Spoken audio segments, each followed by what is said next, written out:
नमस्कार दोस्तों, स्वागत है आप लोगों का स्वागत है हमारे YouTube चैनल में। दोस्तों, आज हम एक और विक्रम और बेताल की रोचक कहानी लेकर आए हैं। चलिए कहानी शुरू करते हैं। दोस्तों, बेताल राजा विक्रम को कहानी सुनाना शुरू करता है।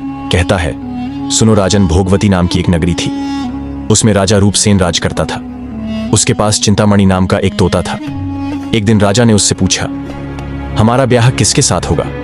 तोते ने कहा, मगध देश के राजा की बेटी चंद्रावती के साथ होगा।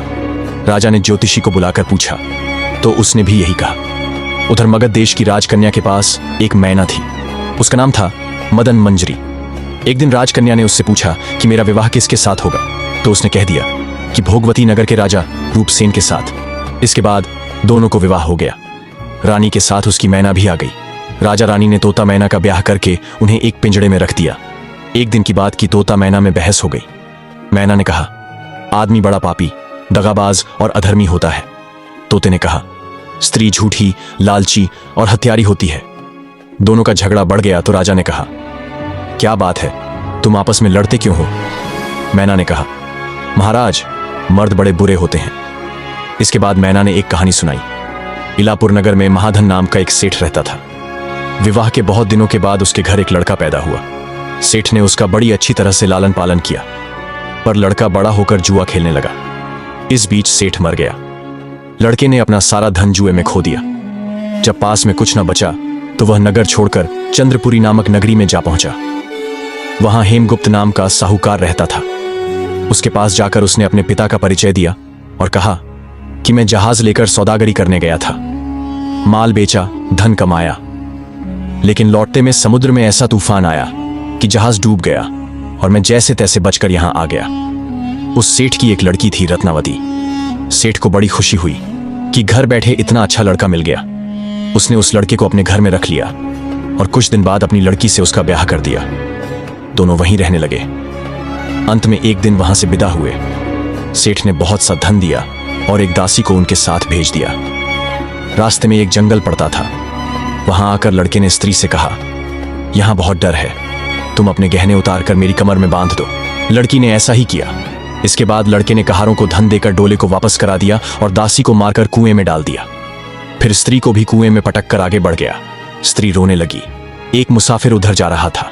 जंगल में रोने की आवाज सुनकर वह वहां आया, उसे कुएं से निकालकर उसके घर पहुंचा दिया।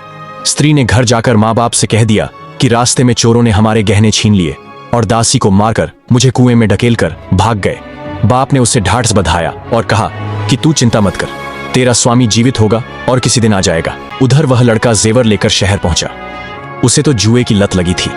वह सारे गहने जुए में हार गया। उसकी बुरी हालत हुई तो वह यह बहाना बनाकर कि उसके लड़का हुआ है, फिर अपनी ससुराल चला। वहां पहुंचते ही सबसे पहले उसकी स्त्री मिली। वह बड़ी खुश हुई। उसने पति से कहा, आप कोई चिंता न करें, मैंने यहां आकर दूसरी ही बात कही है। जो कहा था वह उसने बता दिया। सेठ अपने जमाई से मिलकर बड़े प्रसन्न हुए और उन्होंने उसे बड़ी अच्छी तरह से घर में रखा। कुछ दिन बाद एक रोज जब वह लड़की गहने पहने सो रही थी, उसने चुपचाप छुरी से उसे मार डाला और उसके गहने लेकर चंपत हो गया। मैना बोली, महाराज, यह सब मैंने अपनी आंखों से देखा। ऐसा पापी होता है आदमी।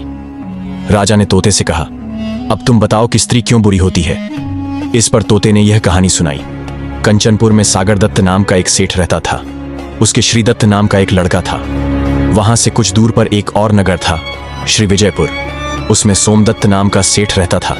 उसकी एक लड़की थी, वह श्रीदत्त को ब्याही थी। ब्याह के बाद श्रीदत्त व्यापार करने प्रदेश चला गया। 12 बरस हो गए और वह न आया तो जय श्री व्याकुल होने लगी। एक दिन वह अपनी अटारी पर खड़ी थी कि एक आदमी उसे दिखाई दिया। उसे देखते ही वह उस पर मोहित हो गई। उसने उसे अपनी सखी के घर बुलवा लिया। रात होते ही वह उस सखी के घर चली जाती और रात भर वहां रहकर दिन निकलने से पहले ही लौट आती।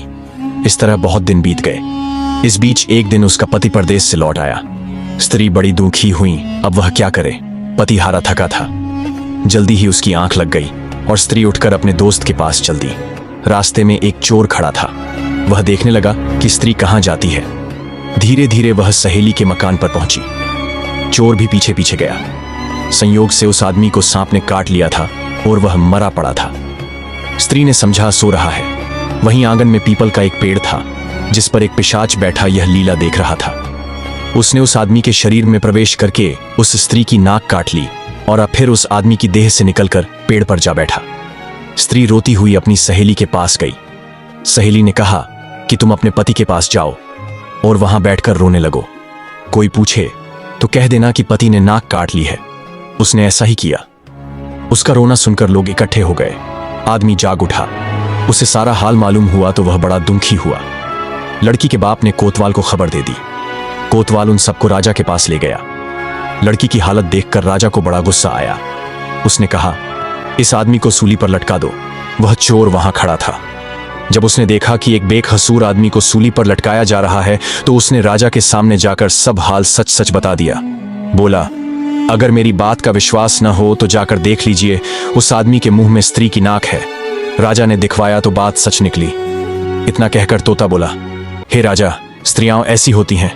राजा ने उस स्त्री का सिर मुंडवाकर गद्दे पर चढ़ाकर नगर में घुमवाया और शहर से बाहर छुड़वा दिया।